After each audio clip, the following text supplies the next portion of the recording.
নওগাঁয় bagging পদ্ধতিতে আদা চাষ করেছেন একজন চাতাল মালিক। প্রাথমিক পর্যায়ে প্রায় ১০০ বস্তায় বিশেষভাবে আদা রোপণ করেছেন তিনি। এই পদ্ধতিতে তিনি অল্প জায়গায় অনেক বেশি লাভের আশা করছেন।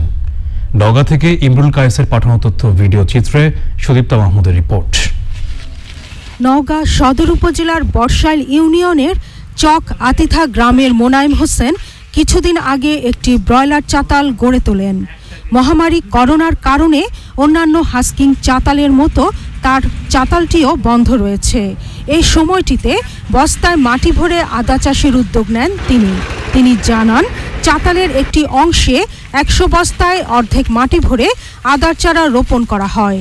আমার ছেলে সর্বপ্রথম এই আদার ও ইউটিউবে দেখে পরে আমাকে বললো যে এইভাবে তারা আদা করলে করা যায়। এখন যে গাছ আছে তাও প্রায় ২ থেকে ২.৫ কেজি করে আদা হবে, তাহলে ১০০ বস্তায় প্রায় ৫ থেকে ৬ মণ আদা আশা করা যায়। তো এই আদা এখন বাজার মূল্য বিক্রি করলে প্রায় ৩০,০০০, ২৫ থেকে ৩০,০০০ টাকা দাম অবশ্যই হবে। ১২৫০ টাকার মতো টোটাল খরচ হয়েছে আর কি। ইউটিউবে দেখার পর আমি এই বিষয়ে উৎসাহিত হওয়ার পর আমি এটা প্রাথমিক অবস্থায় ১০০ বস্তায় আদা বীজ রোপণ করি।